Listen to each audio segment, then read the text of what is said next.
components of marketing information system.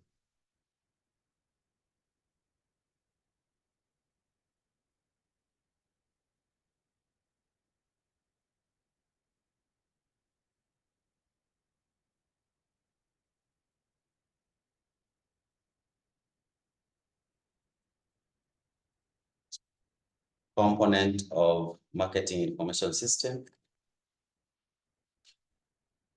That is where we shall start from. The first one is internal record. So in marketing information system, in our previous class, we said that this is where you are able to store information that you can be able to use to make marketing a decision. So you need to collect a lot of data that can help you to know how you can be able to market or reach your customers. So the system, we agreed that the system is something that has got input, we have storage or processing, we have input, processing, storage, then output, or input, processing, output, then storage. So one of the things that we always have as part of the components is internal records. Internal records. So these are records that I said are always kept by the organization. They are kept within by the management. So management gets lots of this information within the company. Like what I told you yesterday in our previous class, I mentioned a situation where the company can collect data on in terms of the traffic flow so that they can be able to know how people are shopping from time to time.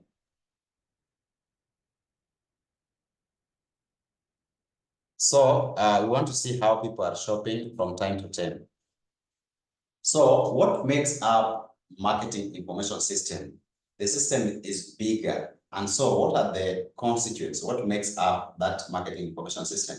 One of the components or part, like components of your body parts, components of your body system, you have your legs, you have your head, you have your ears, every part makes up the whole body system. So component of information system is quite wide. It is a system that is able to gather information.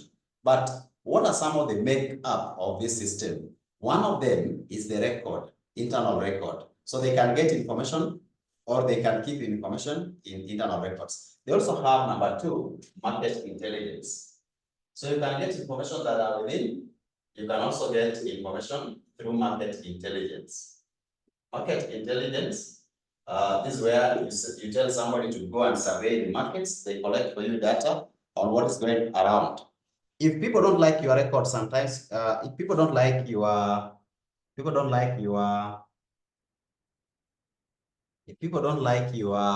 products, sometimes you might not get direct information, but you can go and interview, like you are a customer and you are asking why other customers are not buying the product, how is it being used, how are they thinking about the product. So it collects information from external source. Marketing intelligence is able to get information from external source. So this one is information from internal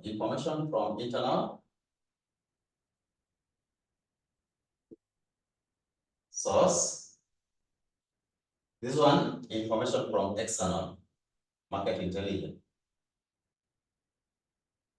Market intelligence, information from external source. So it provides information about the current market environment, about the customer shift or customer behaviors, the cash flows and cash receivables not cash flows, but not receivable, but cash flows from the customers. They're able to know how much the customers are able to spend, the disposable incomes. Those are information that are important, but they are from market intelligence, which is external source. So you can read this through magazines. You can be able to know whether the economy is doing better or not. You can have information from commercial press papers. You can have information from chambers of commerce, the annual report from companies that can tell you how they're doing sales. So if you are in an industry where the company is not doing well, you might ask yourself, how comes the information around shows that the industry is doing well, but our company is not doing well? The next one is market research. Market research is different from market intelligence.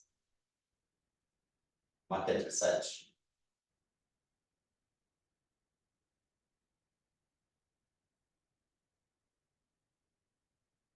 So market research is different from intelligence. Intelligence, you are able to see what is going around. You are not taking time to go and study, collect data, but you are just getting the information that is coming around. The people's responses, the magazines, the news, maybe information from the annual reports, such like things. Then market research is about doing an investigation to find out a specific thing. So market research is conducted to solve a specific marketing problem. This is normally conducted to solve a specific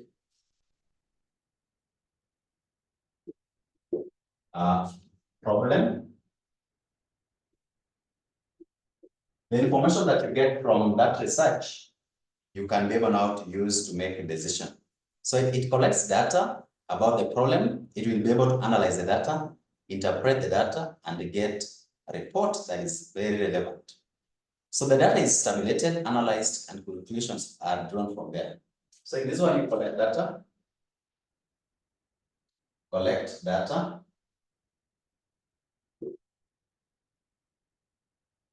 analyze, tabulate, and arrive at the conclusion. So it is slightly different from market intelligence. In market intelligence, you're not going to the ground to collect data. You are reading from what people have done. You're trying to listen to the ground. Then we have marketing decision support system. That is number 4, marketing decision support system.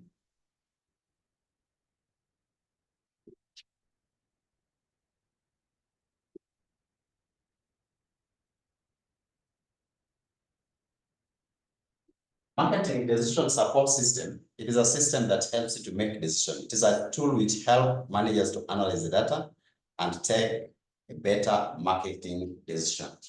So it is a tool. This one you can say that it is a tool used to analyze data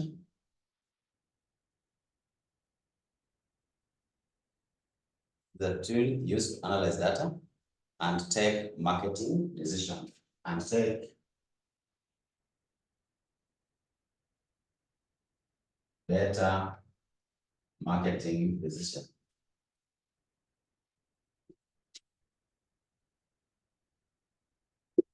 You analyze it and it helps you to make and take or make better marketing decision. It helps you to make better marketing decision. So why is it important to have this marketing information system? Why is it important to have marketing decision system? So we talk about the importance of marketing information system, not decision, but information system. Importance of MIS. So the components, these are the parts where we have the data. So I want you to consider this marketing information system like this. I want you to look at it from this perspective. Maybe it's something like a box that has got information. The system is like something that has got information that is complete in itself, but inside it has been divided. So we can log in and get information that you want. So you can have internal records. If I want information that are within internal records, I want to see how our cash flows are, how we are selling, the information that we have within, we can be able to get here. Then we have, the other one was marketing intelligence. This is information that we get from the news around online, the magazines, news, maybe newspapers. We get them from maybe the government, reported account reports. That is marketing intelligence. Then now we have marketing research, where we are doing research to find out about a specific problem. We are doing research to find out a solution for a specific problem. We are in topic number 10, lesson 2. We are doing research to find out about a specific problem. Then, so we have options. This is a system about marketing, but we have different components that we can just choose and use when we want. Then there is a component that is marketing decision support system. It is a system that helps us to make decisions. So marketing decision support system. So marketing decision support system, this one here, marketing decision support system, helps you to be able now to analyze and make decisions. It helps you to summarize the information of the data that you have and have them for decision making. So it doesn't just collect the data. This is a system that helps you to make decisions. It is not just keeping the data, but it helps you to summarize it, analyze it, and make some decisions from it. Now let's look at the importance of having this system where you can easily just come and pick information that has been collected for your use at any given time. So importance of MIS.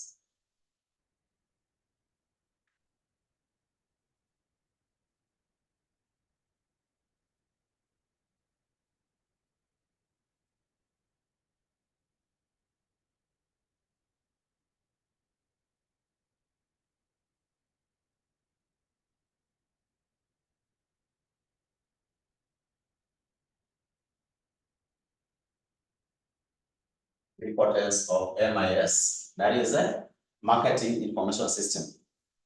Importance of marketing information system. Importance of marketing information system. So the first one, it helps you to recognize the trend. You can be able to see what is going on, maybe from the historical financial statements or from the magazines. You can see how companies are performing. You can be able to see the abilities of the or purchasing powers of their potential customers. So it helps you to understand the trends. Now, managers can now use it to understand or analyze the trend, the changes in the environment, in terms of the price, the customer taste, the design, the packaging, promotion schemes, etc. Such informations are very good to help you improve your ways. So it helps to recognize trends, e.g. marketing.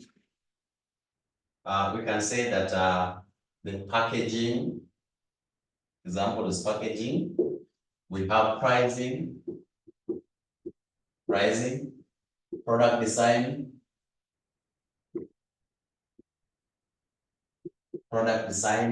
right? Pricing, product design, packaging, promotion schemes.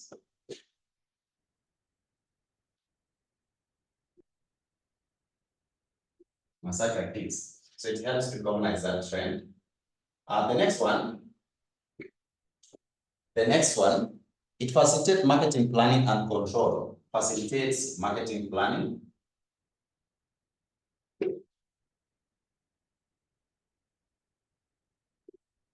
Marketing planning.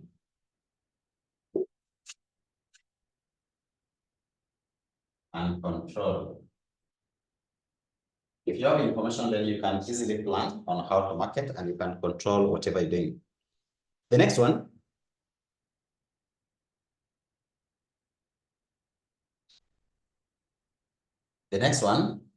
It helps you by supplying you with information. So, or we can say that for quick supply of information. If you have a system, you can simply get supply with information. So for quick supply of information, for quick supply of information. For quick supply of information. For quick supply of information. It also helps you to tap into business opportunities. Tapping on business opportunities. Tapping on business opportunities. It also provides you with market intelligence or information. Provides market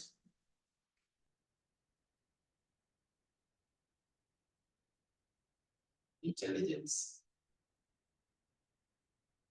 Now, in terms of the opportunities, we are saying that these are basically the numbers of businesses which have remained untapped. So through marketing, you'll be able to know that this product is doing well here, but it's not doing else somewhere else. So you can take advantage of the areas that have not been tapped. They are untapped, yeah? Or maybe there is a shortage of supply. So it could be because of the unavailability of information or access to those products, or there could be some problems, probably lack of information to train them. Now, this system is very possible. It is easily usable in terms of getting information and tapping in those opportunities. So it makes it possible for you to tap in those opportunities, which can help you now to supply and even increase your sales. Intelligence, we are saying that marketing intelligence basically are informations about the events that are happening or on the external environment that you can tap into. So it provides you with the information about events that are happening in the environment where you can take advantage. Maybe there is a changes in customer sales and the customer taste. There is a reduction in competition, high expectation from the customers, new government policies, environmental changes, like maybe international policies, economic conditions. So these are very, very vital information that can help you take advantage and make the right marketing decision. It also helps managers to recognize change. You know, when people are shifting from one product to another, the managers can be able to know, and through and that is through the marketing information system. It helps managers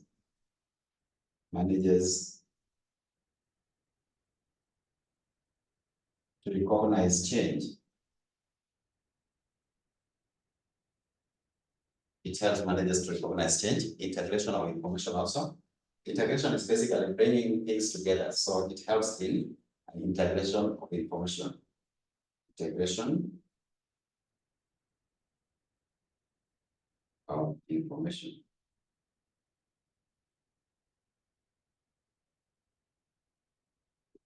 Integration of information. Now, what are the marketing strategies that we always have? Marketing strategy. Let's look at marketing strategy. Marketing strategy.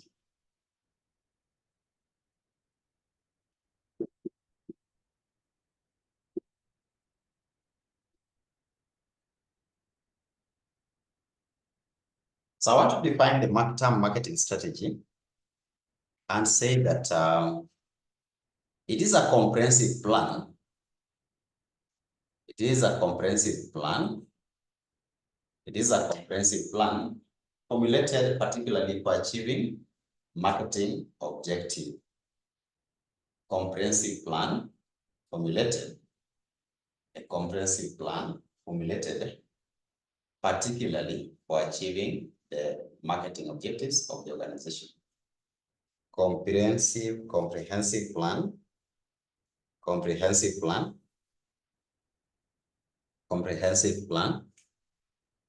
formulated particularly for achieving the marketing objectives of the organization. So it provides a blueprint.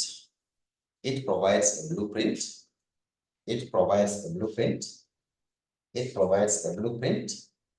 It provides a blueprint for attaining these marketing objectives. It provides a blueprint for attaining these objectives. It provides a blueprint for attaining these objectives. So we are saying that the overall plan that you're having that can help you arrive or achieve or reach a customers, that is objective, to reach customers and turn them, reach potential customers and turn them into customers. That is a strategy. Strategy is it is a game, game plan that helps you to reach potential customers and turn them to be customers. You know, there is potential customer and then now we have customer. So you reach the potential customers and make them be your customers. That is what we call marketing strategy. So we have types of marketing strategies. We can look at them. Types of marketing strategy.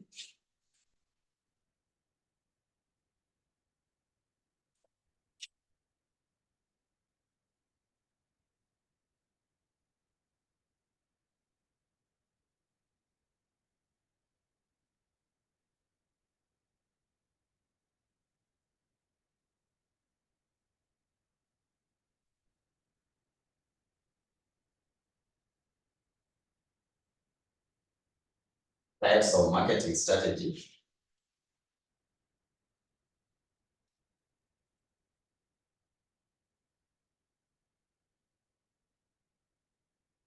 The first one is called cost marketing. Types of marketing strategy.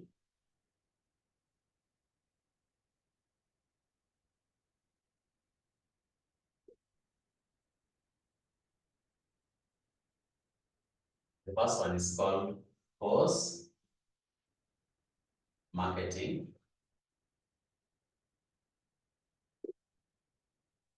Cost marketing. Cost marketing. So cost marketing is where, for example, the business supports social costs. Like, for example, when there is a flood somewhere, when there is maybe something like COVID-19, a disaster, they are trying to do something that helps the society, but through that, they create awareness, but through that, they are also marketing. They are receiving the marketing benefit by popularizing their product or their brand. So they are using that to raise funds. They can also use that to support and create awareness, but in that case, they are gaining customer loyalty. So it is a marketing that somebody does with the aim of fulfilling a good social cause. So I want you to say that this is where businesses and companies support social causes. This is where, that is why it's called cause. It is where businesses and companies support social causes to raise funds and spread awareness.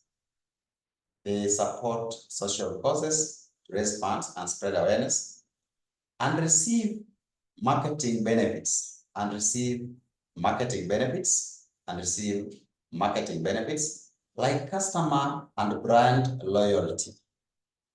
They get marketing benefits like customer and brand loyalty. We have seen situations where companies are talking about creating awareness about maybe something like wildlife. They need to safeguard wildlife or forest.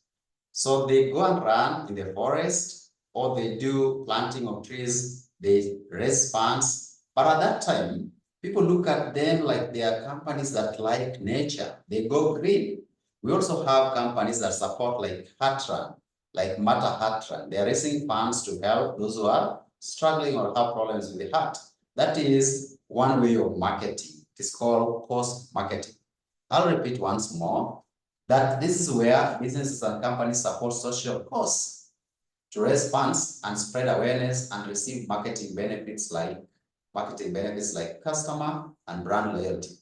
It is a strategy that involves commercial business support. Some of them are non-profit organization or charitable organization. They want to associate with such kind of things. The next one is called relationship marketing. That is another strategy, marketing strategy. We have relationship marketing.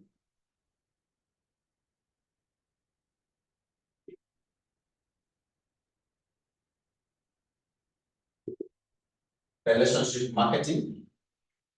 So this one, it is a process of developing a long-term relationship with a customer or client. It is the process of building a long-term relationship with a client or customer. So with them, it is much more than just having the conventional transactional relationship. They want to have a long-term relationship with the customers. So nowadays, the customers have the powers to follow the clients that they want. They have a lot of information. They can be able now to know this client is not the best, we shift to the next one. So your main aim is to retain the clients that you have. So the primary goal is not to make sales, but the primary goal is to treat customer well, satisfy the customer, and make a long-lasting relationship. I want you to say that it is all about, say that this one is all about satisfying the need of the customers. It's all about satisfying the need and wants of customers. It's all about satisfying the needs and wants of the customers, leaving behind a long-lasting relationship. Leaving behind a long-lasting relationship. Leaving behind a long-lasting relationship.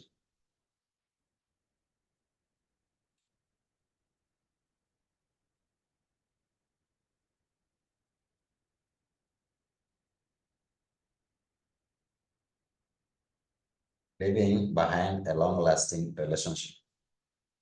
Then we have another one called word-of-mouth marketing.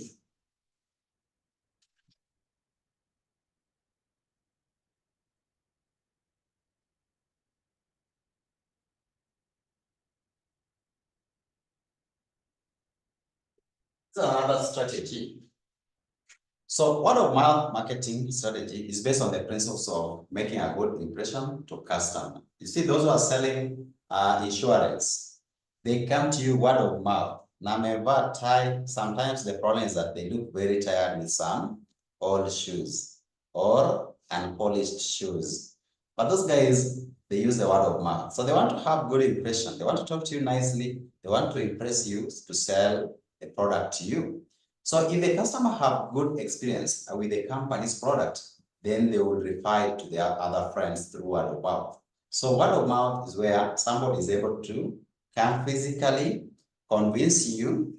Once you bought the product, you have a good experience. You also sell the same product or refer to another person, and it rolls like that, you know. So they want to share it by having a good impression, customer impression, so that it keeps on rolling like that. That is called word of mouth, where it is easier for you to sell if the product is known to be a good one. So you spread it to your friends, relatives, and colleagues. The other one is called paid marketing. Paid marketing, I'm sure you have seen this. When they are advertising something on Facebook, they are telling you that this one is a paid advert. Ushaona kitu kama hiyo? Wale watu wa online, either TikTok, YouTube, Facebook, or wherever, wanakuambia this one is a paid advert. Wakati anafanya hizo vituko zake, those people who are making people laugh, wakati anafanya hiyo kazi yake, content creation, unaona ka advert inakuja hapo na nakwambia just take a break. Please take note that we also have this product, or you can buy a piece of land in such places like that. They take that opportunity to advertise. They take that opportunity to advertise in the middle of their content creation. They take the opportunity to advertise a certain land, a certain product, a certain service. So that is called paid marketing. It goes by the name digital marketing. Number 4, paid marketing.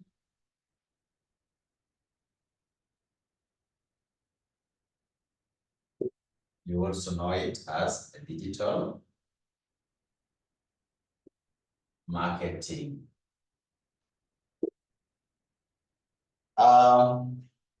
People are also boosting Facebook pages, like online colleges like us. We can do that. You post something on Facebook, then you boost. When you boost it, it reaches many people. I'm not sure if you have seen a situation where you are just looking at something on Facebook, alafu kitu inakuja inakuuliza subscribe, like, yani inakupea option so loud that you find yourself liking or clicking it. I'm not sure whether you guys have realized that. Follow. Wewe ulikuwa unapitia tu mahali hivi, alafu page nyingine inajitokezea tu from nowhere na inakwambia follow. Unajipata umeclick follow. You didn't even want to follow, alafu unapita. Those are things that have been paid. They are paid so that they can force you to follow. That is called digital marketing. Digital marketing. So you find some accounts are having so many followers, so many likes, so many comments, unashangaa. So many comments. Another one is called diversity marketing. Diversity marketing.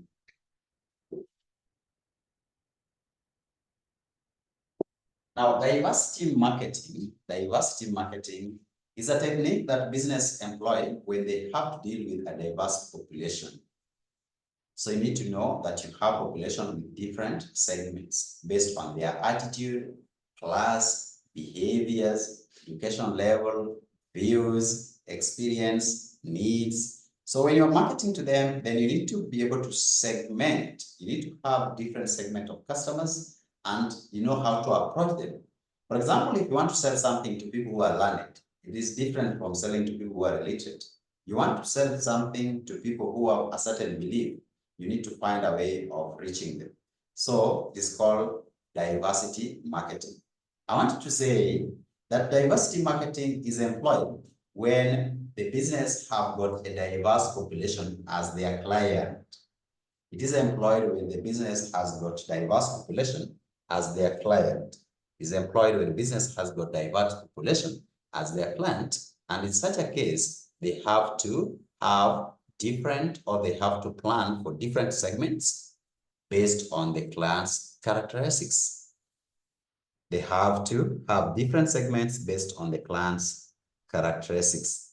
And that characteristic can be based on the attitude, behavior, belief, class, experience, views, and many others. We have transactional marketing. That is number 6, transactional marketing.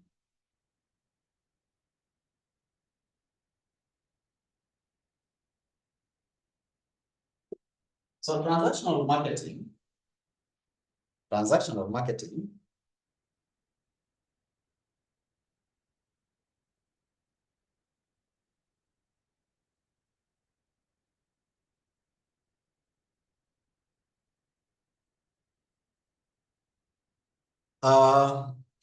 is a marketing type that retailers employ, where they employ different methods like discount and coupon to increase sales.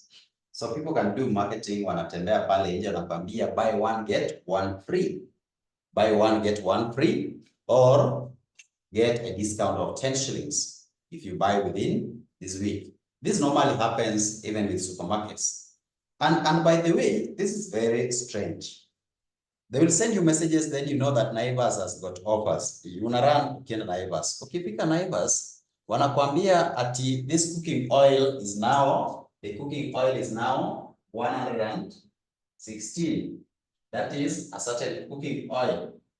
Now, now 116. So the question is, what was it before?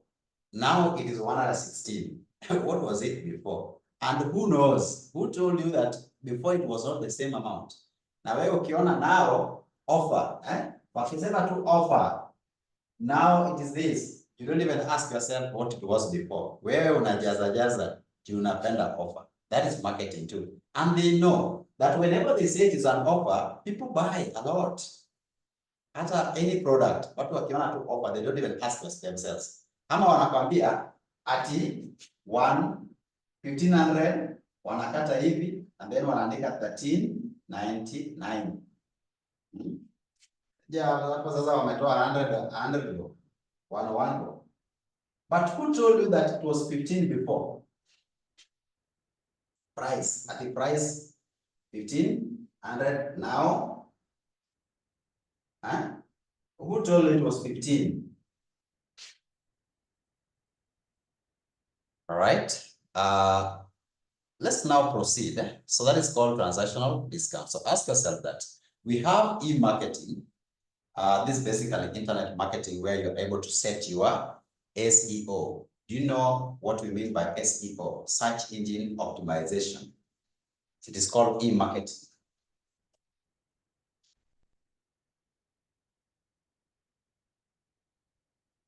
E-marketing,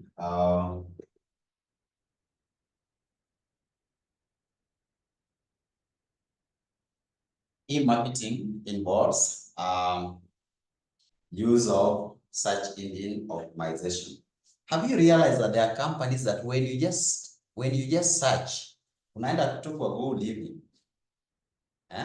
unaenda kwa Google hivi, una Google unasema maybe you need something like houses, new houses, or you say maybe online colleges. Yeye ndiye amekuja number 1. Yeye ndiye anakuja number 1.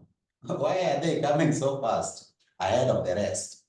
They normally pay Google so that their search engine is very high. When you search, they're the ones that come. You can even type tax. Ukitype to tax, unapata kampuni nyingine hata sio KPMG, not even PwC, ishakuja number 1. They pay for that so that they can always come first, right?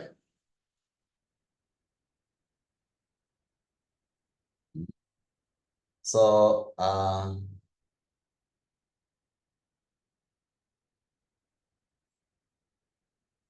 want to say that it goes by the name internet marketing.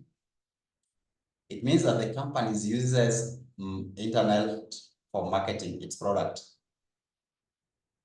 through search engine optimization.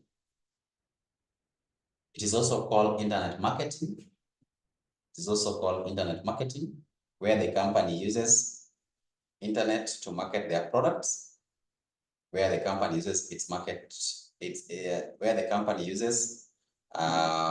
to market their products. It is also called internet marketing, where the company uses internet to market its product through search engine optimization. We have number 8. This number 8 is called undercover marketing.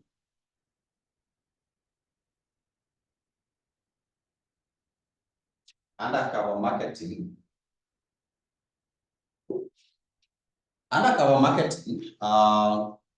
goes by the name stealth marketing. It goes by the name stealth or stealth. I don't know how you can read it. Stealth marketing.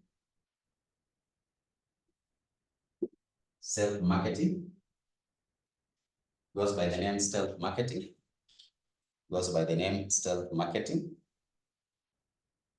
It is a very intelligent form of marketing where businesses and companies advertise their product without showing that they are marketing it. You market undercover. Mostly this one is used by audit firms. Do you know that professionally audit firms should not market their product? You cannot say that we are the best audit firms, we are the best in auditing. So are you saying that you are giving the best opinion on what?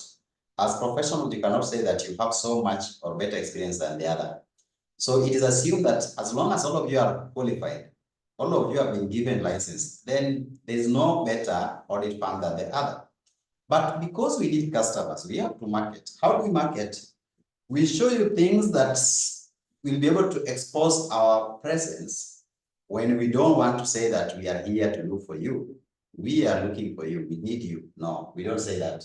So for example, the firms will be able to advertise that they're having a program of graduate management training. Instead of saying that here we are Z Associates, audit firms, we are best place planning. We normally audit this and this and this. We are not allowed.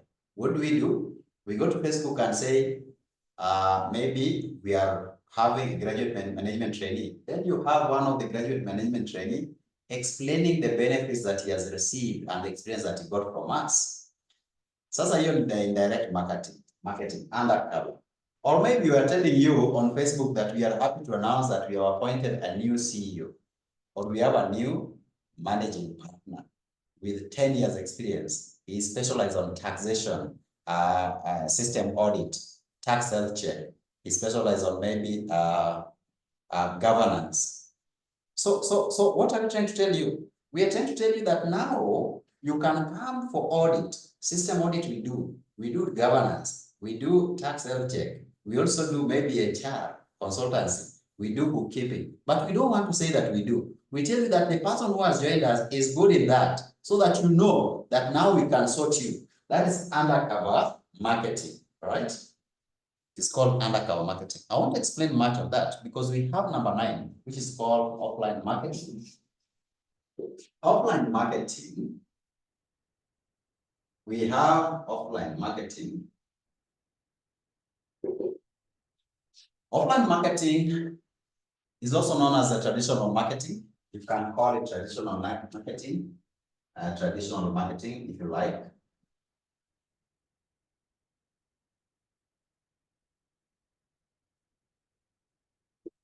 Offline marketing is also called traditional marketing. It means that the companies employ the traditional channels of marketing.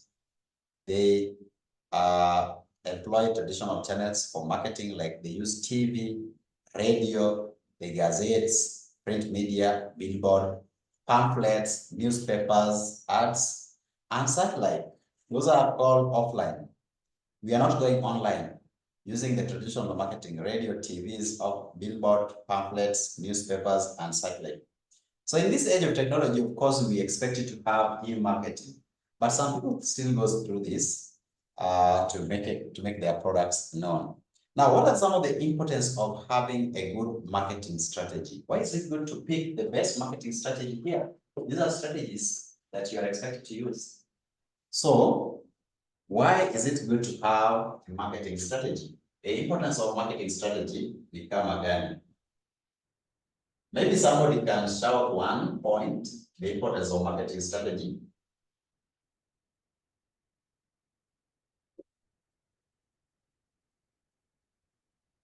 Importance of marketing strategy.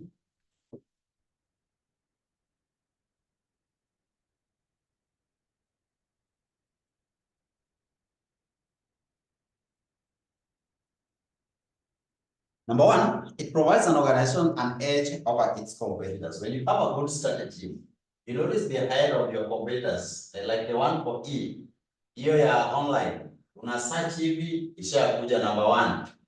Hata kama haina hiyo service. Let's look at the importance of marketing strategy.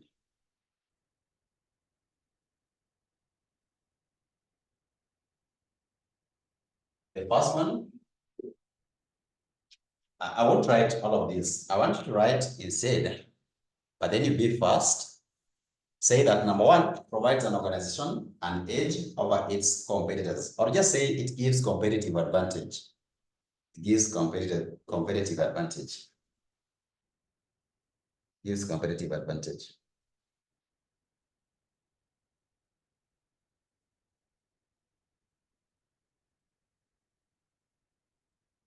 Number 2, it helps in developing goods and other services with the best profit-making potential.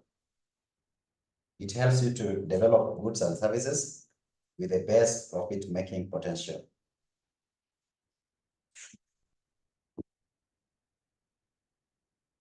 Helps you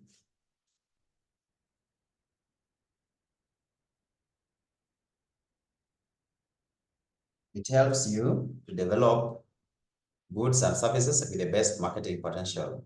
Unajua, when you understand the strategies that you can use to market, then now you need to know that the goods that you are producing must be able to allow you market them. They have to give you the marketing and then the profit-making potential. So you need to know that you have to produce goods that are marketable through those strategies. The next one, it helps you discover areas affected by organizational growth. It helps you to discover areas. It helps you to discover areas. It helps you to discover areas.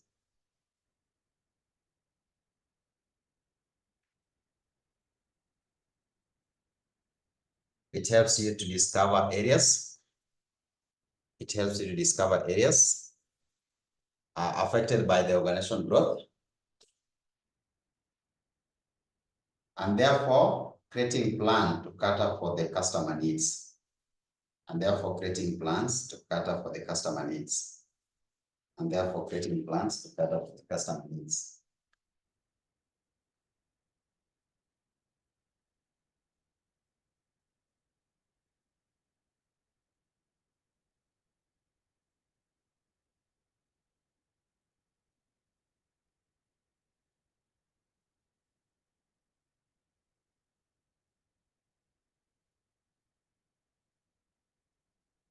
It helps in discovering areas affected by the organizational growth and thereby helping to create or to plan to cater for the customer needs. The next one, it helps to set the right price.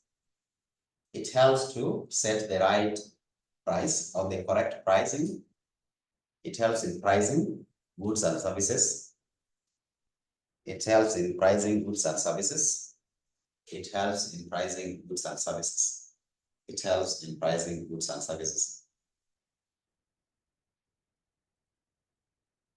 It also ensures effective departmental coordination. It ensures effective departmental coordination.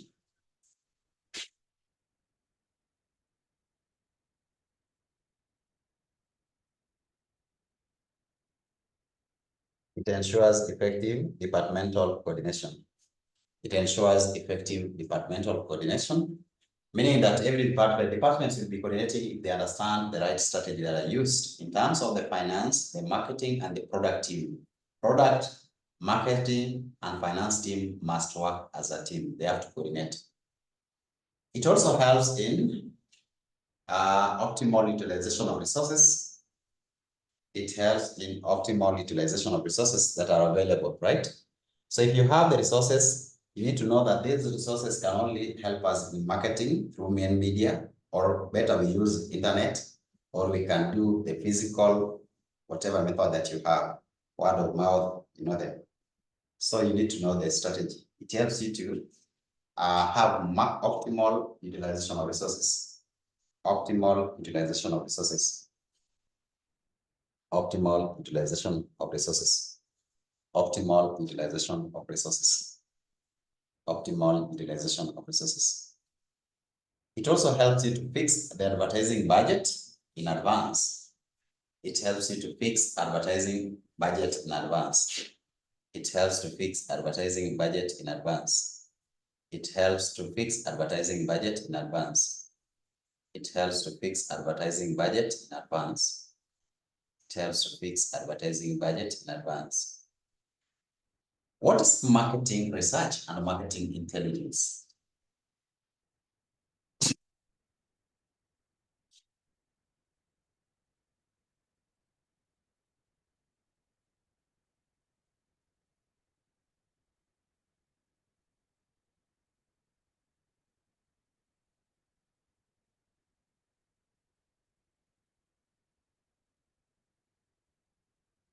Marketing research and marketing intelligence. So marketing research we are talked about, we say that is the process of collecting, analyzing data. So you can say that it is the process of collecting and analyzing data relevant for a specific marketing strategy. It's the process of collecting and analyzing data. Process of collecting and analyzing data.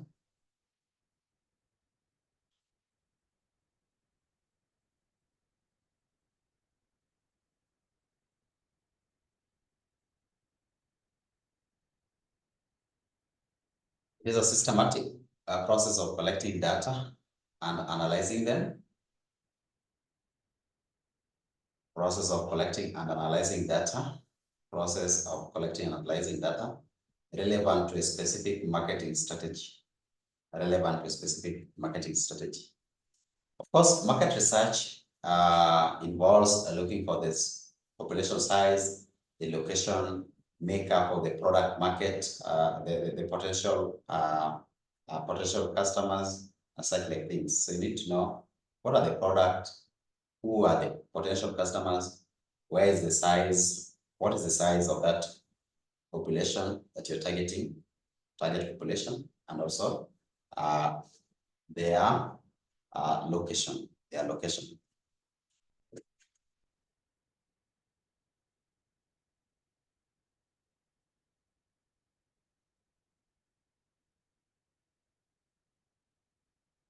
Let's look at the objectives of having a market research. Why is it important? Objectives of market research.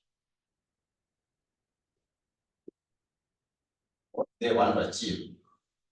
Objectives of market research. Number one, to discover the new markets.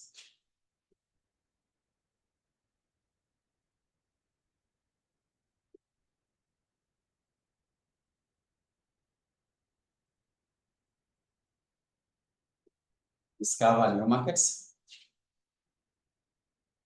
To hold greater market share or to have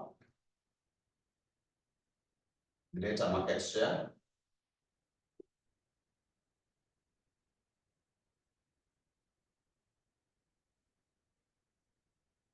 Have greater market share. To have greater market share. To minimize the cost of marketing.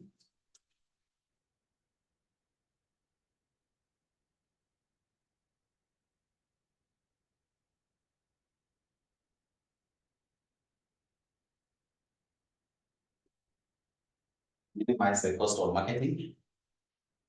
To improve the quality of product.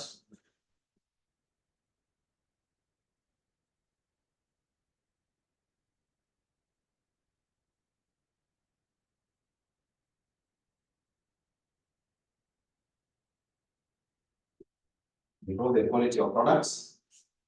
Improve quality of the product. It also assists in formulation of suitable price policy. Formulation of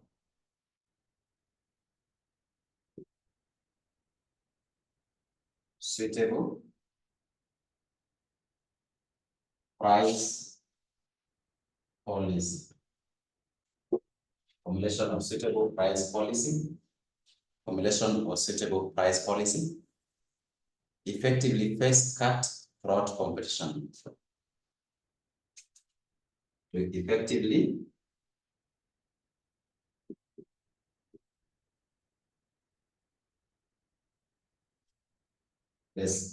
face cutthroat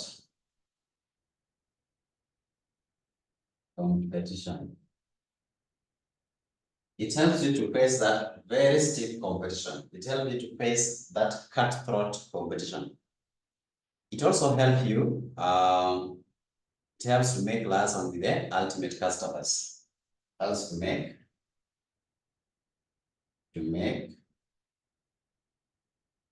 liaison. To make liaison with the ultimate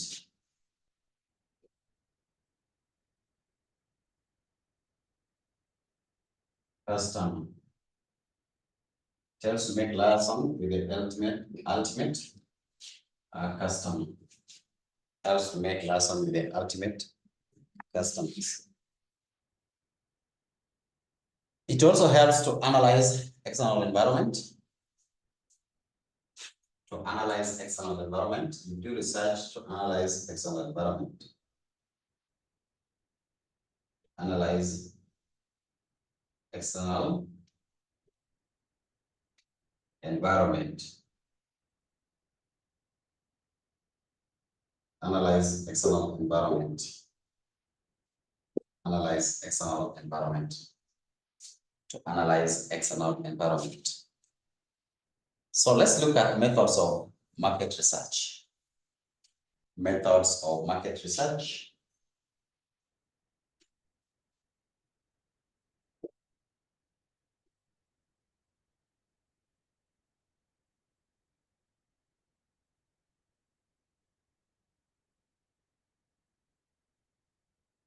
The first one, quite familiar, surveys.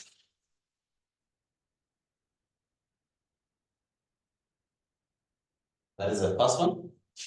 The second one, focus group. At least surveys, you know, right? Focus group. Surveys is widely used and is the most convenient for collecting information. You just give some questionnaires or data. You collect data through quantitative forms or format. You give questionnaires to people. They're able to choose the choice, to choose the options that they prefer. Focus group is where you have a group of people with a moderator or chairperson. The moderator uses scripted series of questions or topics to lead a discussion. So here, like the one that we have discussed earlier, sources of information or ideas, sources of idea for business or entrepreneurship. Sources for ideas for entrepreneurship, one was a focus group. So the same way, where we say that the moderator leads the team, they will have a script of questions, scripted a series of questions or topics where people are able to have discussions. So these sessions will take place on neutral locations where the facilitator will be able to tap the points or put down the observations. So such groups usually last for a short time, So you can be, I'm not sure if you have seen this. You can be put in a group, in a room, and then you are given forms to fill. So within a short period, like 2 minutes, kila mtu amemaliza. So mnakaa hapa, moderator ako hapa anawaambia, mnajaza hizo forms and then they collect immediately wanaenda. They are going to analyze it. That is focus group. So unaandika hata uandiki jina, wanakwambia tu the questions are there. What do you think about this?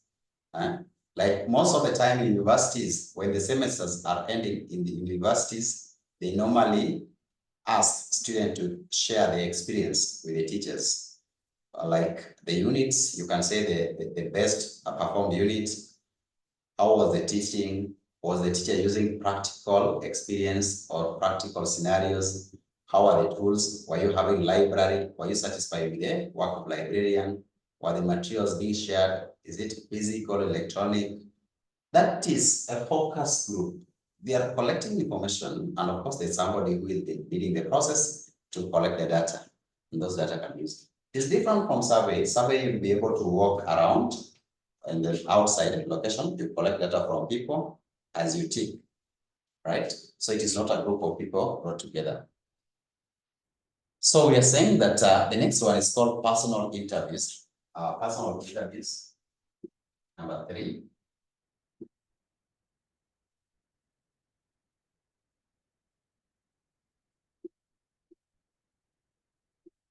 Personal interviews, where you interview somebody in person. So it includes unstructured, open-ended questions. They usually last for about 1 hour. So you sit somebody down, unamuuliza. Question number 1. Mostly during election, this one happens. They can call you and ask you questions. Some questions like, Florence, how are you?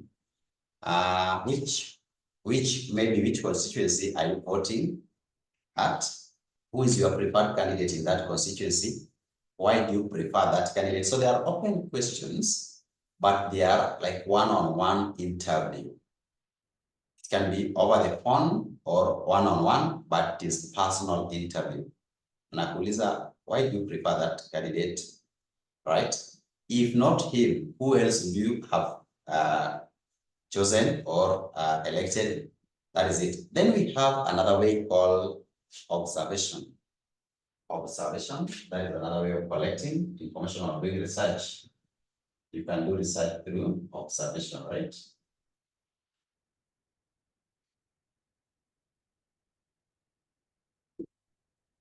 Observation.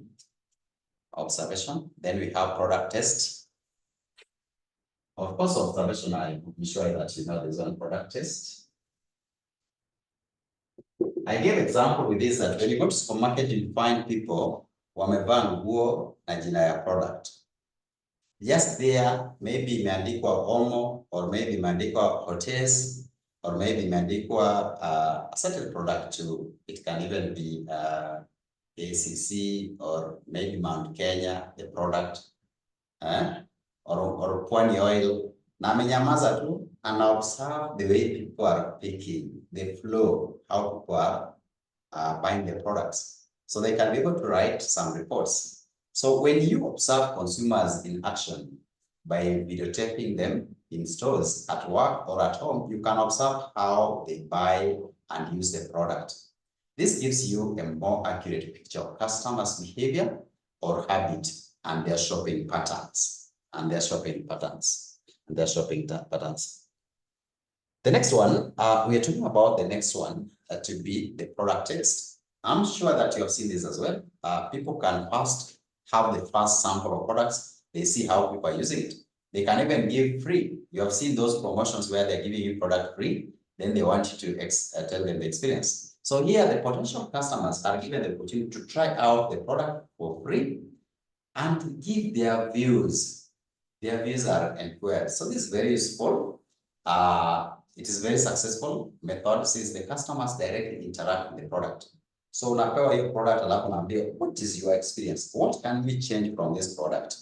That is called a market research method. That is a market research method. A market research method. So let's look at the importance of this market research method.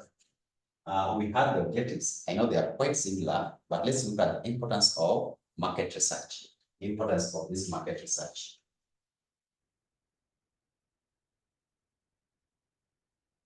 You know, objectives are what they want to achieve, but the importance are the benefits that comes with it. Objectives are what you want to achieve. Importance are the benefits that comes with it. So number one, the importance of doing market research. Importance of market research.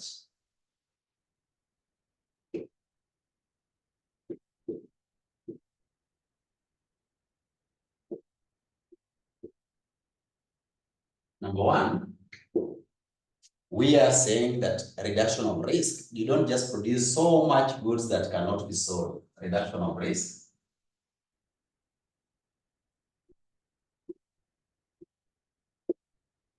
Reduction of risk, that can be one of them. Number two, identification of target market. Identifying target market. It helps you to identify target market.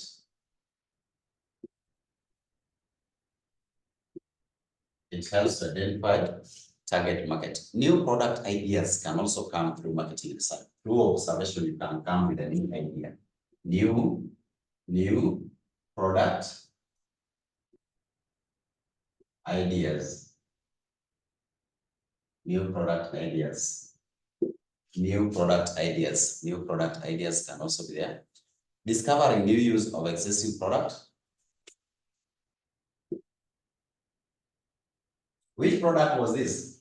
Which product do you think people discovered its new use? Product kama gani ilitengenezwa for some use, watu wakaanza kuleta matumizi mengine tofauti. Discovering new use of existing product.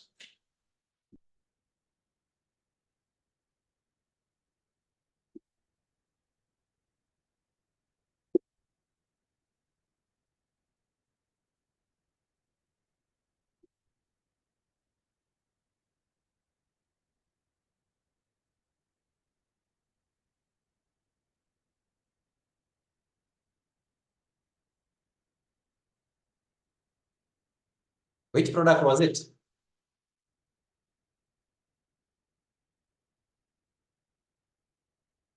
Karachuonyo Kidero. That is not a product. Or what are you saying?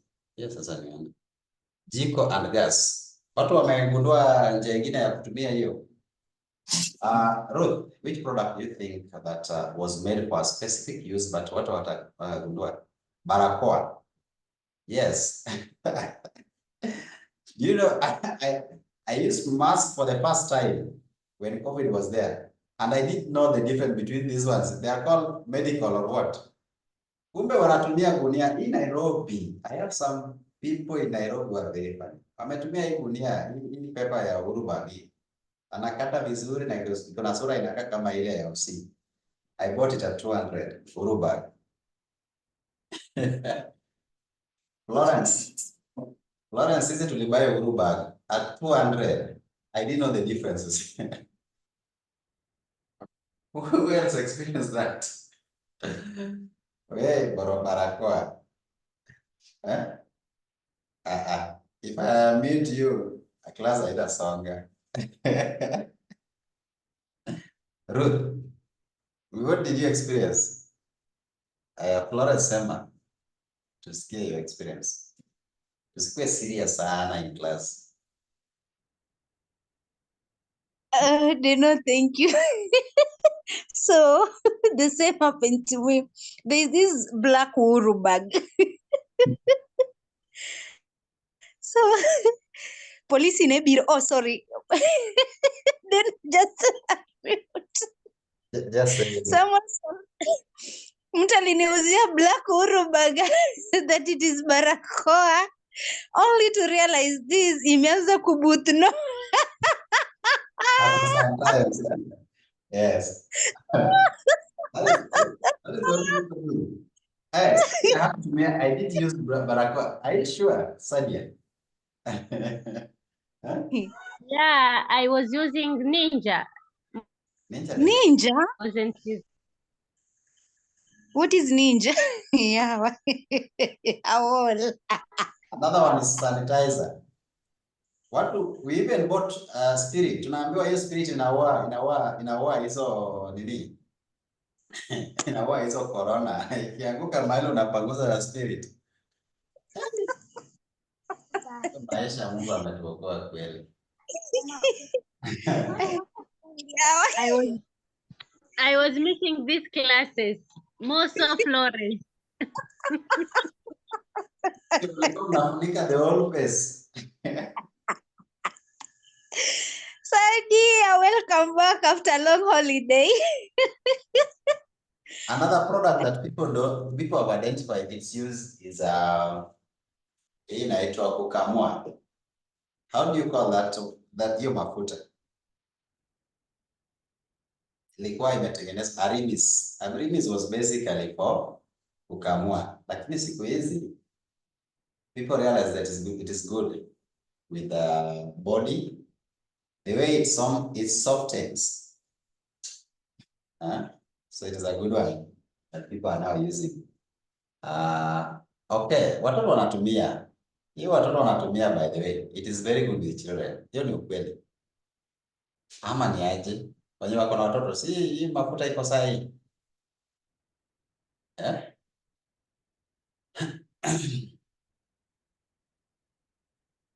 Of course. Okay, let's proceed now.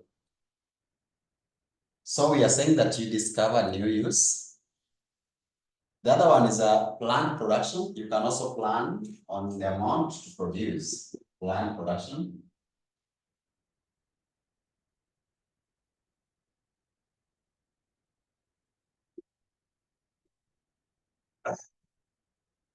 Aworo. It was only me who bought barakoa at 200. Watu kama Sadia walijua. Walikuwa wamejajaruka mapema. But Sadia, wewe ni Muislamu. Nyinyi mbona hamkutuambia ati corona inakuja? Hii mlianza kuvaa hizi vitu kitambo. Ha? Kumbe mlijua kwamba corona inakuja. Ni mabaya sana. Sasa zingine mnapeana siri. Understanding customer needs. Through market research, you can be able to understand customer needs.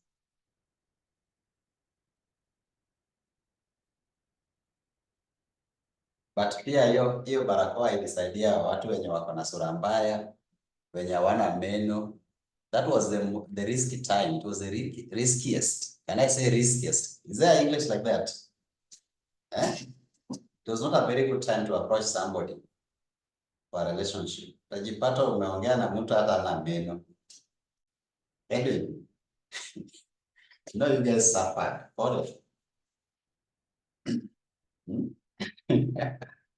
The next one, facing competition. It helps in facing competition.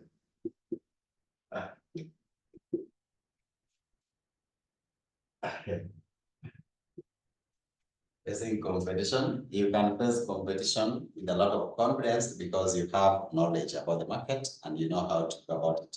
So good strategy, good marketing research is very helpful. The next one is it helps to carve a niche market. Helps to carve a niche market.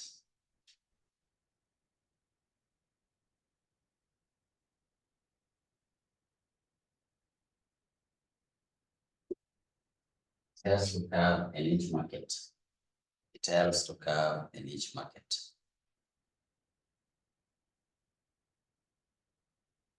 Maskio nilipata shida. That is true bana. Mimi hadi mpaka sasa bado naogopa kusalimia watu na mkono. Nilikuwa nimezoea hiyo kugota gota hivi. Edwin unasema I'm not comedian. It's true. I know you guys suffer and people took advantage of you guys. There now you be careful. So we are moving well, except Ruth is not following. I'm not sure kama somebody to find out where Ruth is. Market research process. Can somebody find out where Ruth is? Ruth and Mary.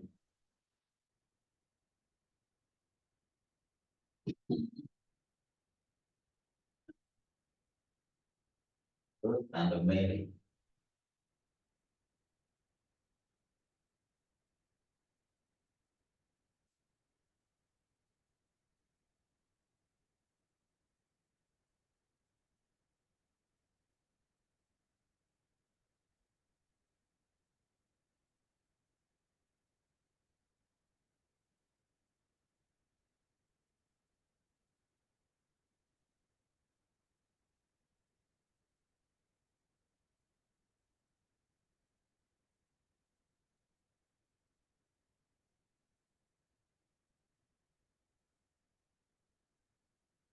Market research process.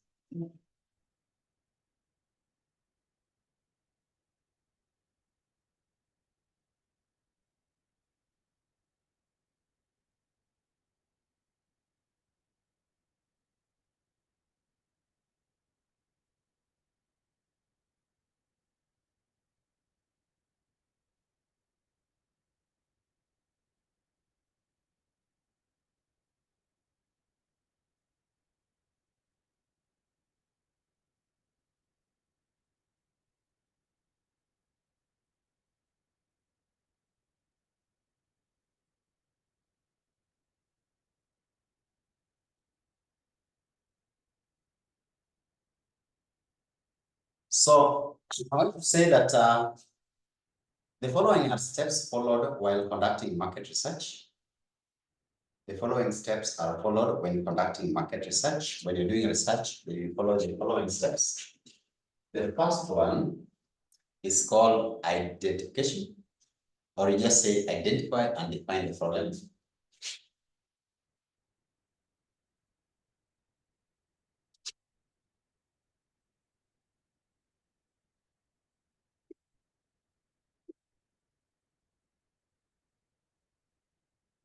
Identify and define problems. Number two, development of an approach to the problem.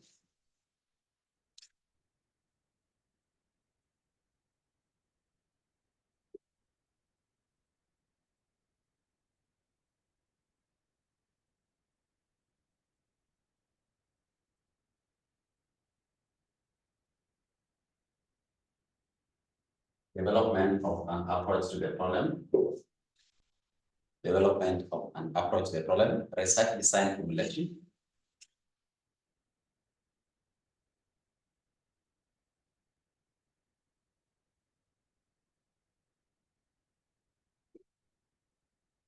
Research design formulation.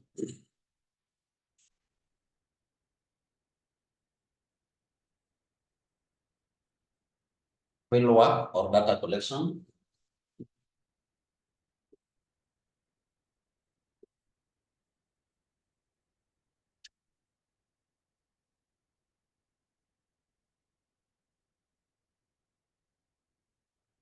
Fieldwork or data collection. Data preparation and analysis.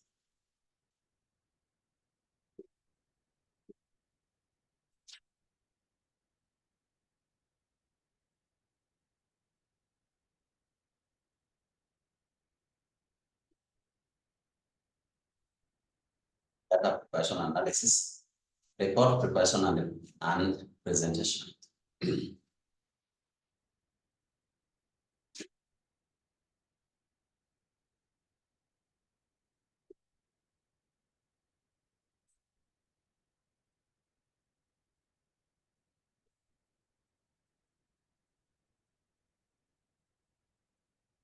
thought preparation and presentation.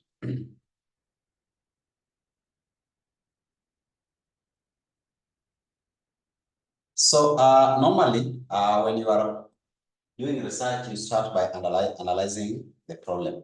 You need to define the research objectives. You need to know what is the problem that you want to solve. In most cases, you'll find that whatever you're going to do research on, some people have done research on before. And so it is advisable to use the most current information, not the old one, because things change. If you can say that maybe banking was a problem before, but things have changed, now people have adopted to technology. So you need to know what is the problem that you want to solve. So you need to do some theoretical or literature review. Literature review, Florence, means that you need to read the notes or books or that have been written previously so that you can find out where the gap is. Once you know where the gap is, your research objective will be to bridge that gap. You're going to do research to solve the problem, bridging that gap. So the first step in marketing should be to define that. So you need to know what is the purpose of this research? What is the information, relevant background information that you have? What is your objective? And how can this information that you're looking for help you in making the final decision? Then after that, you need to develop an approach. Now that you know the problem, how do you want to approach it? So here we're talking about the models that you're going to use, how you're going to collect the information. We call it the research questionnaires. You come up with hypotheses. Hypotheses are basically assumptions. So if your assumption is that this is not true, then you want to confirm if it is true. So we normally have which types of assumptions? Hypotheses. Who can remember research hypotheses? We only have two types. There are always two hypotheses. Who can remember? Hypothesis, research hypothesis. The first one is called null hypothesis, and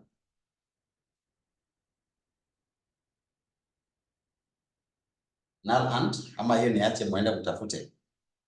Anyway, it is not important. So so during the development of an approach, you need to look at the research questionnaires, hypotheses, characteristics, and the factors that influence the research design. So this process is guided by discussion with the management, the industry experts, the case studies that have been done, simulations, analysis of secondary data, and qualitative approaches to research. And now after that, you need to come up with a research design. So you need to come up with a framework or a blueprint that is able to help you to collect data or perform the research. So after that, then now, once you come up with a framework, then now you go to the ground and collect data.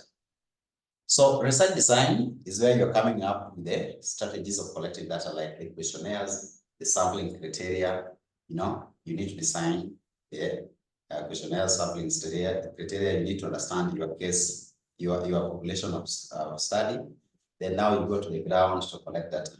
So that is number 3 for fieldwork and data collection. Once you collected the data and you enter them as per your initial plan, you come and now prepare them and analyze them. Then you do presentation. You tell people what the outcome is. So that is how it flows. Now I want us now to look at market intelligence. All that we have been doing was under market research. So we can look at market intelligence.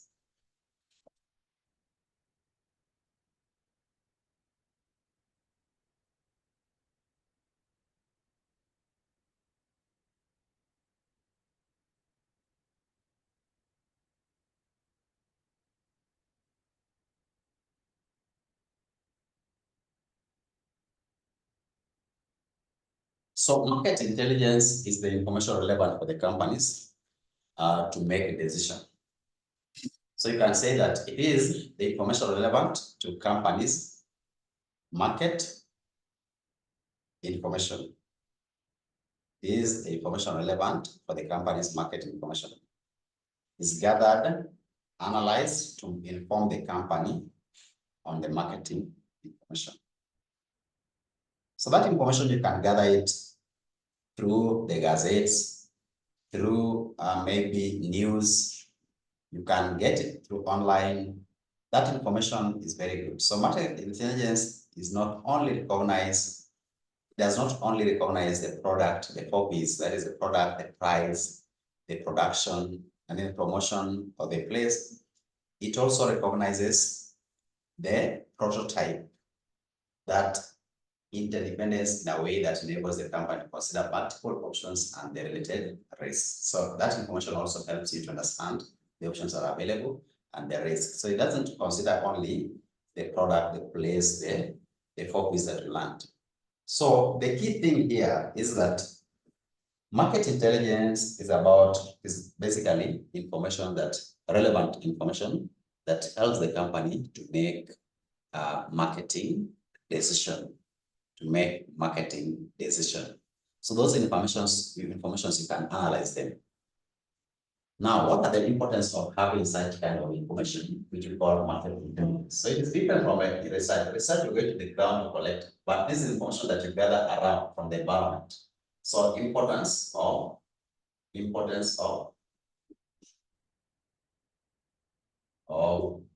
market intelligence.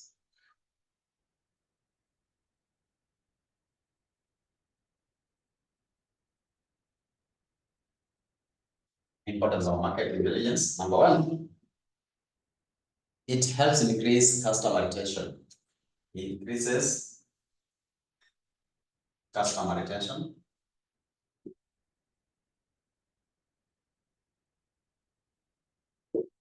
This is customer retention.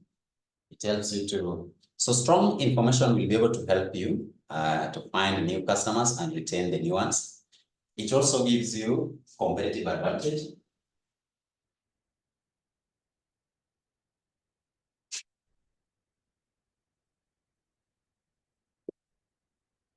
Competitive advantage. It also helps to improve the quality of product and services.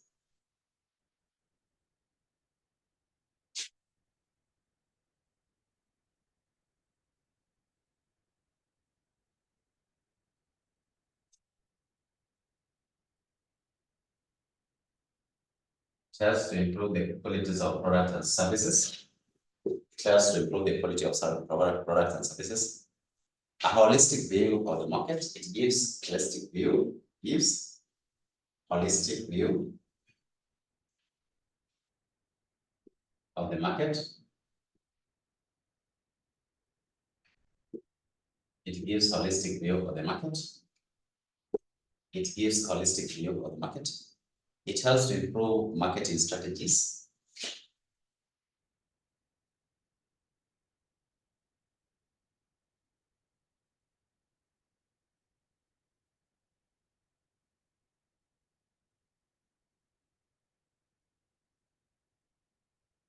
It helps to improve marketing strategies. It helps to improve marketing strategy.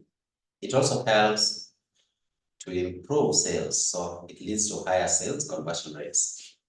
Higher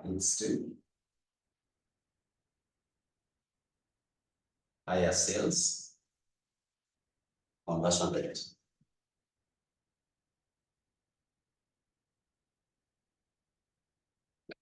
Higher sales conversion rate. Leads to higher sales conversion rate. So we are going to take 10 minutes break and then we proceed. Increases customer retention, competitive advantage, improves the quality of products and services, It gives holistic view of the market, It helps to improve marketing strategies, and then it leads to higher sales conversion rate. So let's take a 10 minutes break, and then we proceed. We are almost done with the topic, so we just need to take a break, and then we come back so that we can conclude in topic number 10. I don't want to come back for the same topic. Maybe when we come back, we shall look at a different thing totally. Either we review topic number 2, or we go to case study, but not come back to the same topic. So let's take 10 minutes break, and then we resume. Kama unaweza jaribu kupika, weka kitu pale jikoni ianze kuwarm 10 minutes. Shall be back. I think that was enough break. So let's look at international marketing and e-commerce.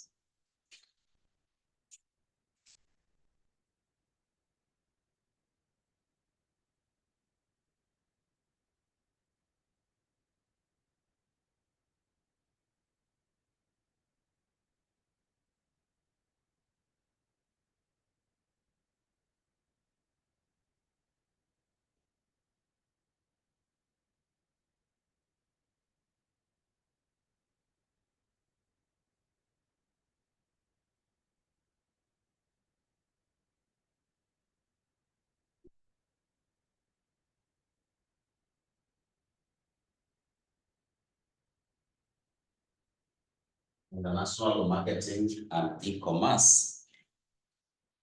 So what is international marketing? You know what marketing is: trying to reach potential customers and convert them to real customers. That is marketing.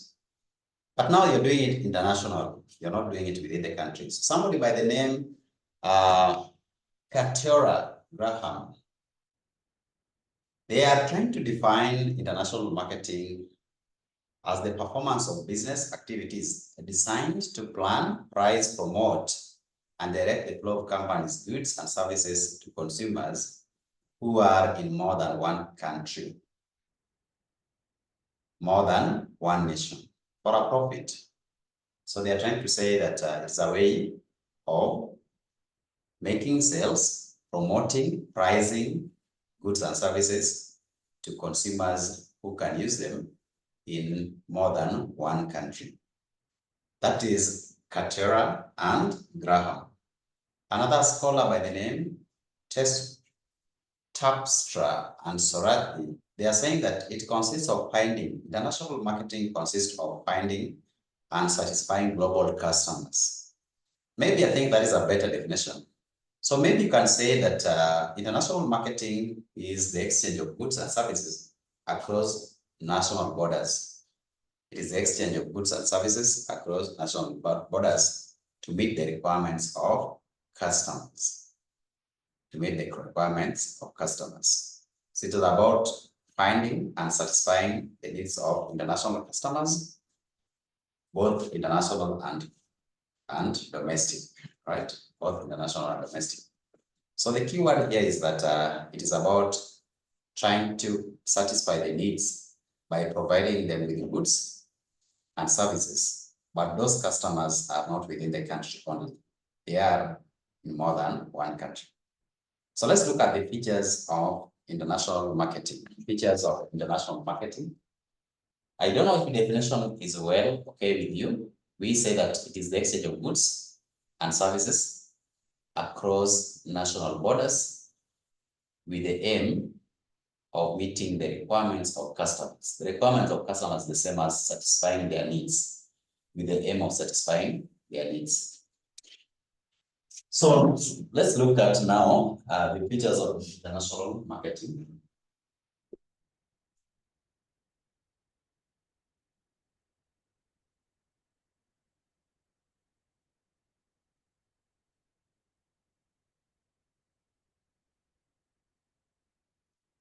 Features of international marketing. The first one is that they are undertaken across borders.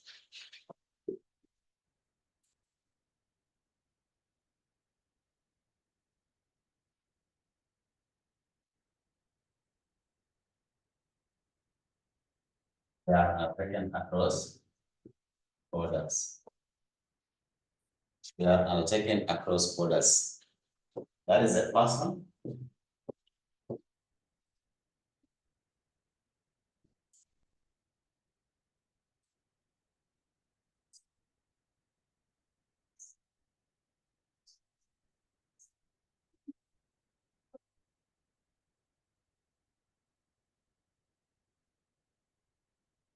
They are undertaken across borders. They are undertaken across borders. That is number one. They are undertaken across borders. That is number one. Number two, they are directed to facilitate exchange between the farm and customers. They are directed to facilitate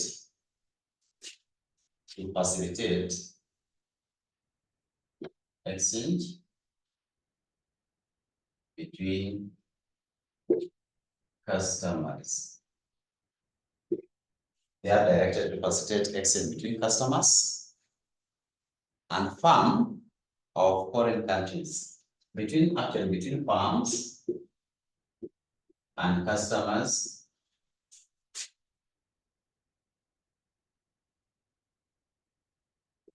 of foreign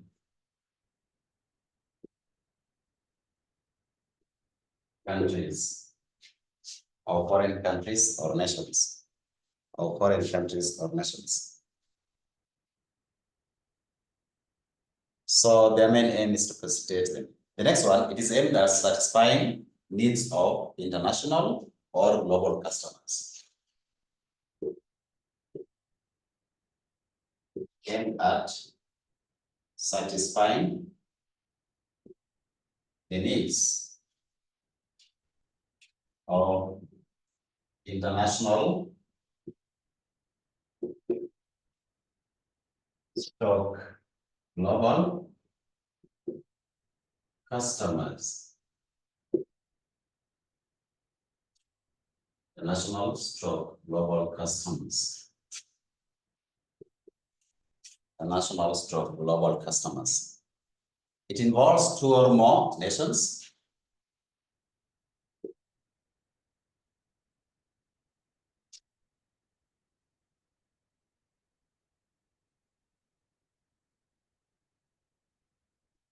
It involves two or more nations.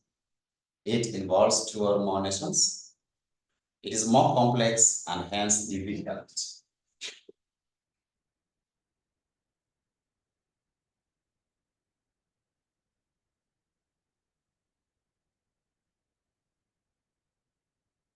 More complex and hence difficult. It's more complex and hence difficult. It's more complex and hence difficult. It is more complex and hence difficult. Tailor-made marketing mix is necessary for each of the nations.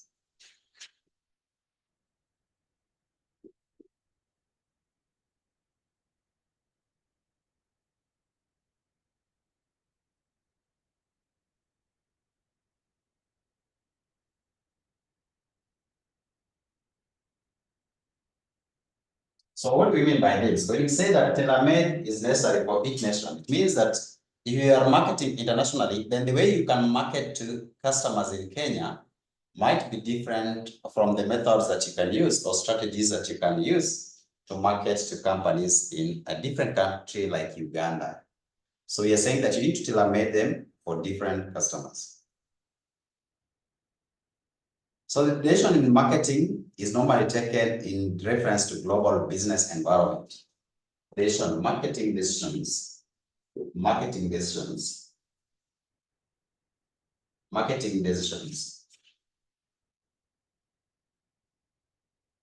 are taken in reference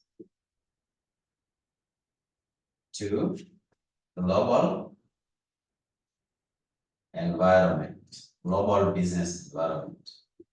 So when you're making marketing decision, you don't consider only the environment in the country where you are. You consider the global business environment. Consider the global business environment.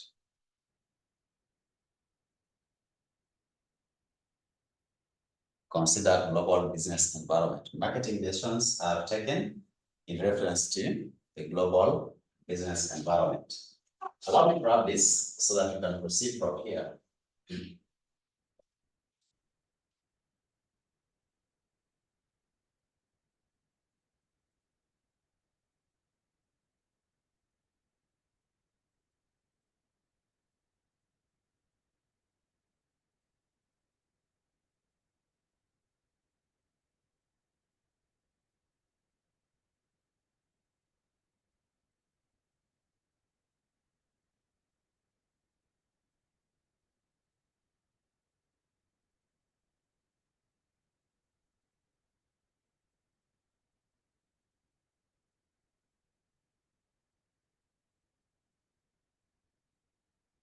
The next point is that it is more complex. That one I've said.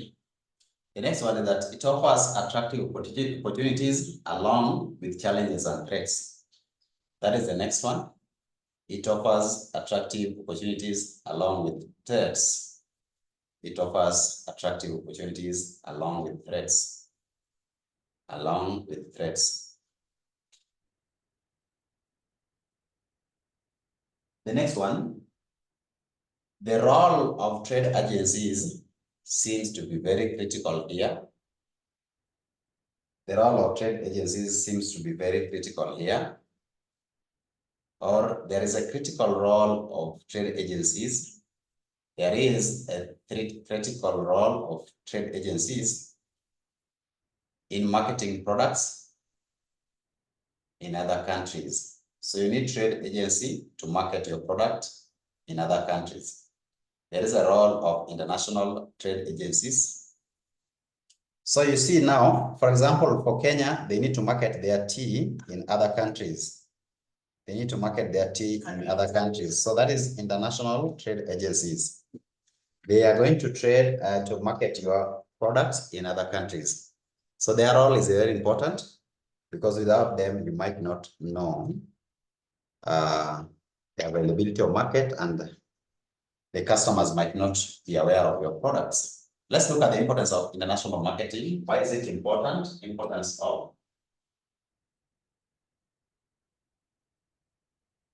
international marketing.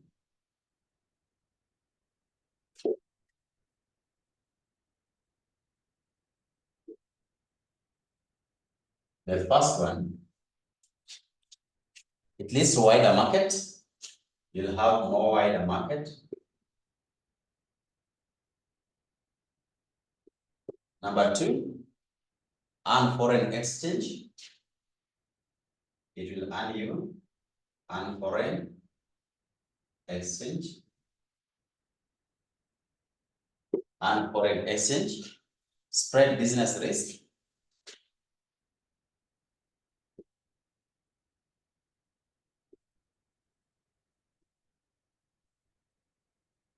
Spread business risk. Raises living standard.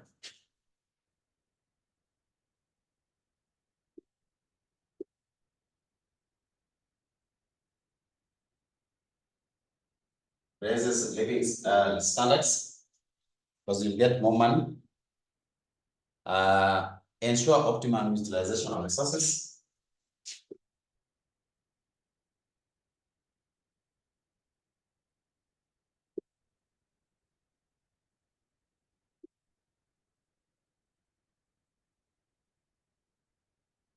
Optimum utilization of resources.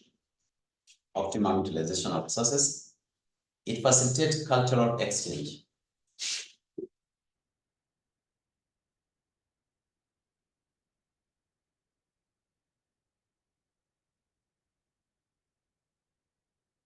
Facilitates cultural exchange.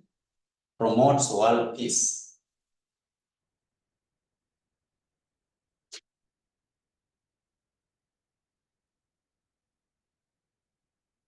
Promotes world peace. Promotes world peace.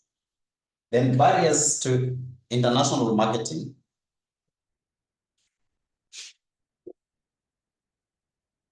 Barriers to international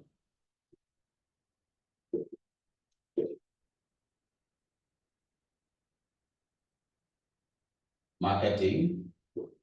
Barriers to international marketing. The first barrier to international marketing is tariff barriers. Tariff barriers. The first one is tariff barriers. Number two, administrative policies.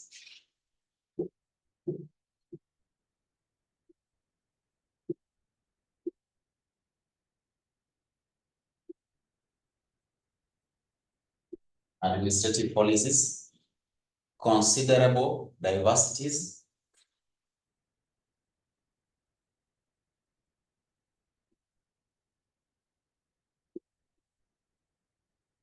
Considerable diversities. considerable diversities, political instability,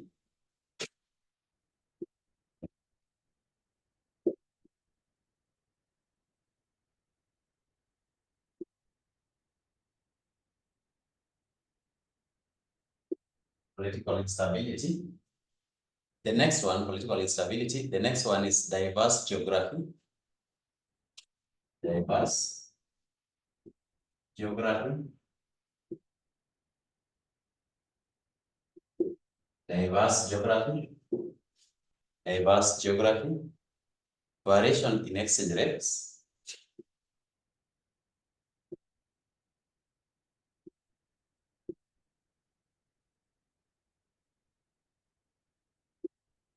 Variation in exchange rates. Variation in exchange rates. Norms and ethics challenges.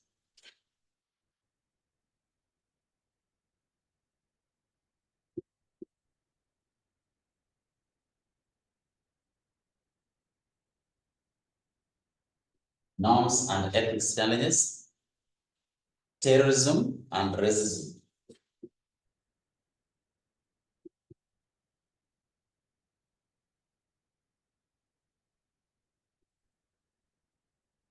Terrorism and racism. Terrorism and racism. Terrorism and racism. That is also another challenge. Then we go to the second last subtopic, that is e-commerce. Actually, the last subtopic, that is e-commerce.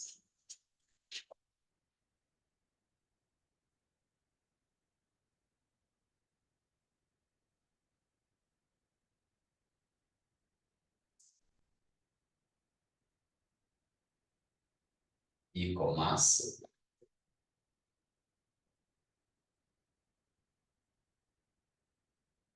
E-commerce. So e-commerce is popularly known as electronic commerce. It is also known as electronic commerce or internet commerce. So it involves the transaction of goods and services. You can say that it involves transaction of goods and services.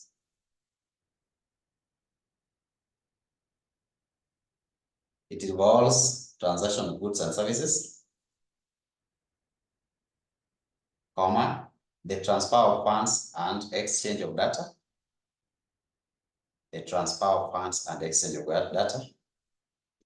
It involves transaction of goods and services, the transfer of funds and exchange of data, and meeting buyers and sellers through internet. And meeting buyers and sellers through internet. So the key thing there is that you're going to meet customers through internet. So we have kinds or types of e-commerce. Types of e-commerce. And the first one is called business to consumer.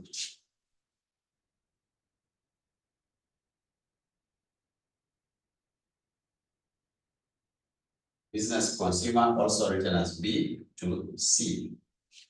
So this is where the business are reaching direct or final consumers of these goods through internet. So when the shoppers buy something through internet from a company, that is business to consumer.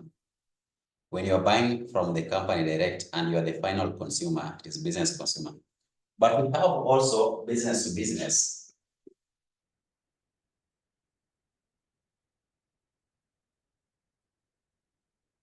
Where one business buys from another business. For those who are doing business ya kuuza nguo, so una buy online from another country, maybe through eBay or through whatever method, online shop, you come and sell in Kenya, that is business to business. So when a business sell goods to another business for resale, that is business to business. Then we have consumer to consumer.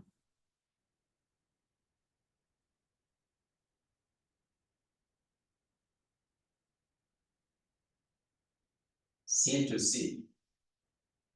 You have seen this one, I'm very sure. When somebody is selling his personal car through internet, or somebody is selling used products through internet to others users. He was a user, but selling to another user. That is consumer to consumer. When consumers sell to other consumers. So like sites like eBay, you will be able to find such kind of businesses. Then we have consumer to business.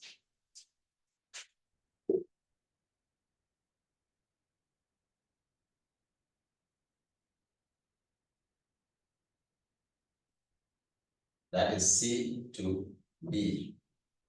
So it is the user that is selling to the consumer, the business. It's about service and products. So if I'm a professional in a certain area, I can sell to the company. I can, as an individual person, I can be giving service to the company or selling my products to that company to go and deliver outside. So it's when consumers sell their products or services to business, right? So that they can go and use it or they go and sell it. I'm not in, probably not in the business of selling it. I just have the product or I know how to give the service, but I'm not in the business. I have not opened a business of doing it. So I can be giving my service, offering my service to another company. Maybe part-time, like those who are like doctors. Doctors can be going to a certain company or hospital. They're going to give their services there, then they come back. That is consumer, that is customer to consumers selling their services to businesses. Those are businesses, but you're an individual person. So we also have business to administration. Business to administration.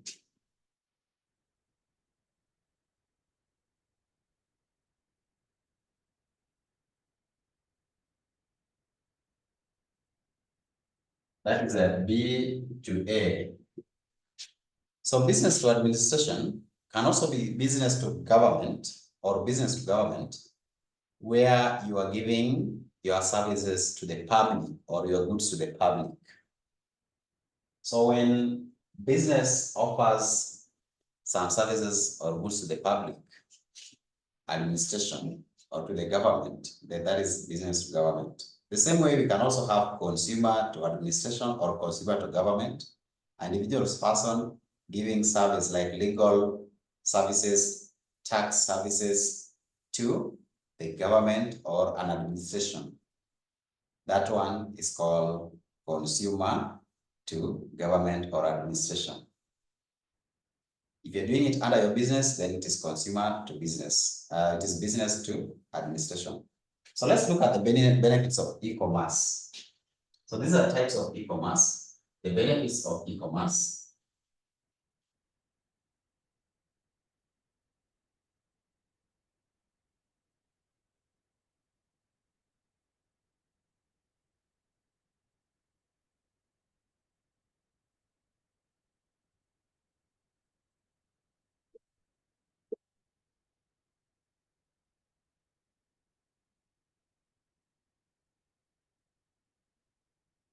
Benefits of e-commerce. Benefits of e-commerce. Number one, it helps providers, or it provides the sellers with a global reach. Provides sellers with global reach.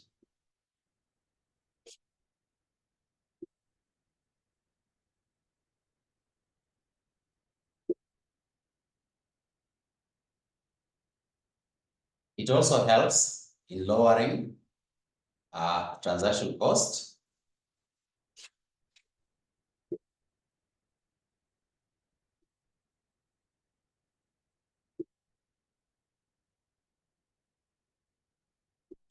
That can be transaction cost or transport cost. lowering cost. It helps in lowering cost in the business.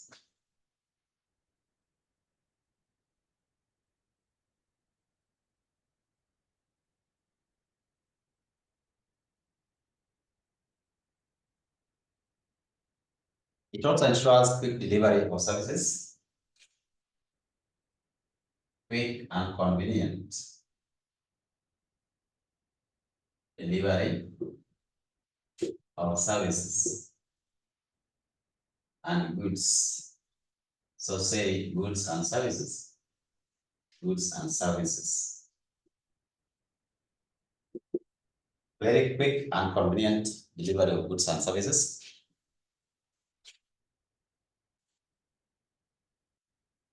There is a direct touch between the service provider and the consumer. Direct touch between the service provider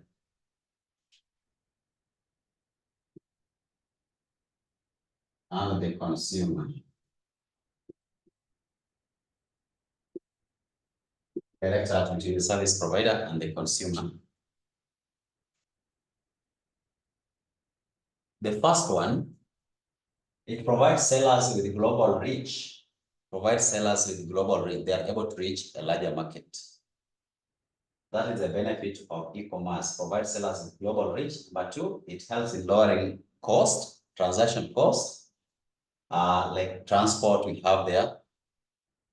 Then we have quick and convenient delivery of goods. Quick and convenient delivery of goods. That is number three, goods and services. Direct touch between the service provider. Now, there are sometimes that if you have to have intermediary between, you might not get the best thing, but through online, you can talk to or communicate to the service provider directly. So, gives you that direct touch with the service provider. And of course, we are saying that it allows direct communication. It also gives variety of choices, provides variety of choices.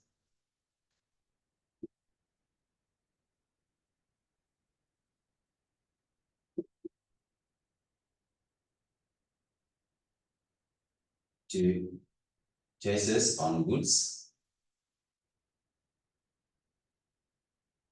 and services.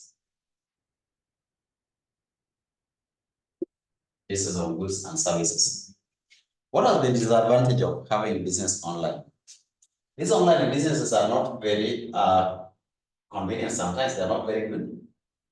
And I know Florence can give you experience that maybe she has had.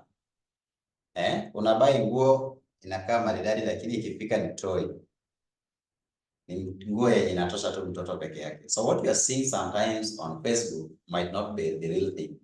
What you order is not the real. There is a time I told somebody to make for me a very nice suit. So finally what I got,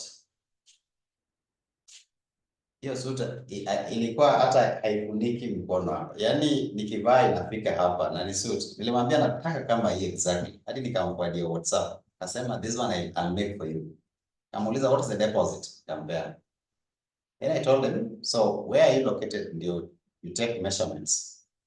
Si nikaenda, because those are things that were being marketed online. So nikaenda, amenipima vizuri, akaniambia weka deposit half.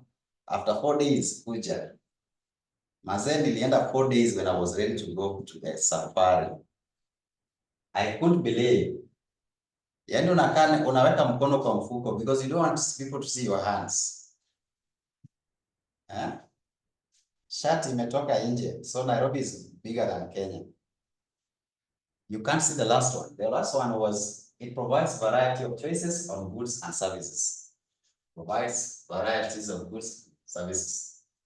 So some of these things that you see online might not be practically what you expect. Sometimes they also lie to you. They tell you these are the cost. And then, wakati huyu mtu analeta physically, ati will pay on delivery. Wakati amekuja akafika, transport cost is equal to the cost of the material or whatever you bought, the goods that you bought. they charge high so that they can cover it from transport cost. This online business sometimes is not the best. But then we can also say that it's also sometimes very difficult to start. Like now we are doing online classes here. The challenge that we are having most of the time is that students wanaepa. Mtu anaanza class vizuri, hapo katikati, anakuambia mwalimu hata sioni nikifanya mtihani. Na akona deni ya 12,000. Anakuambia haoni kama atafanya mtihani. Wakati anaingia anakuambia wacha tu niingie hata na 1,000. Anaingia vizuri, anaitisha video, akishapata video, haoni kama anafanya mtihani. Those are expenses that we are getting. And you don't know where they are. You can't get hold of them. If it was physical, I would tell Sonia to wait there at the door. If your name is not appearing on the list, just go back. I think physical would be better. Online, challenge, they disappear. So startup cost is not easy as well. There is a lot of money that you have to use to set up everything and pay employees, especially the first time when you are starting. So those are challenges that we are facing, which we call disadvantages of e-commerce. We are giving services online. The first one, startup cost, high startup cost.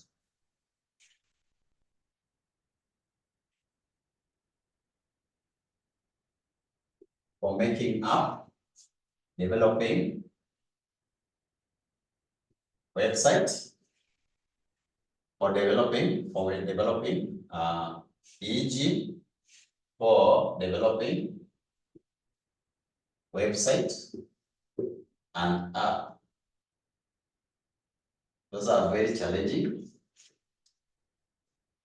There is also possibilities that you can be selling to a fake customer. Ukifika unadeliver, unafika hivi, amezima simu. Anakwambia kuja Kasarani, wewe umebeba ndio huyu. Kufika mteja online. So we are saying that the industry is also very risky because sometimes there are those fake customers. Can we call them fraudsters? Possibilities of fake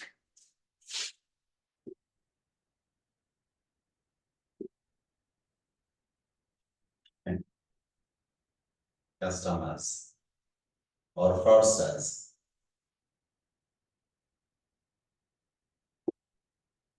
In 2022 kuna mwanafunzi aliniambia hivyo, ati mwalimu, I just want to test how your videos look like.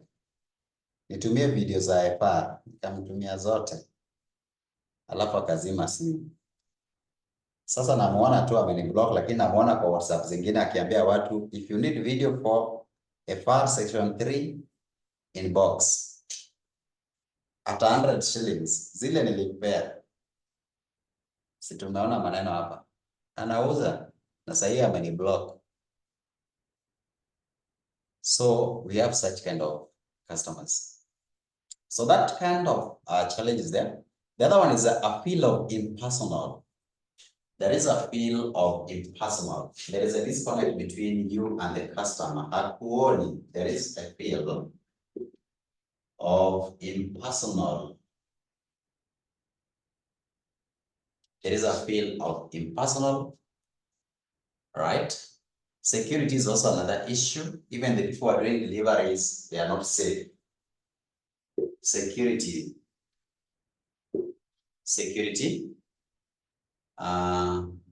is another area of concern. You're going to meet somebody that you don't know. Now, you don't even know the intention.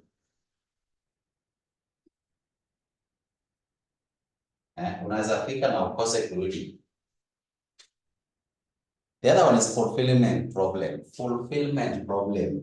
Fulfillment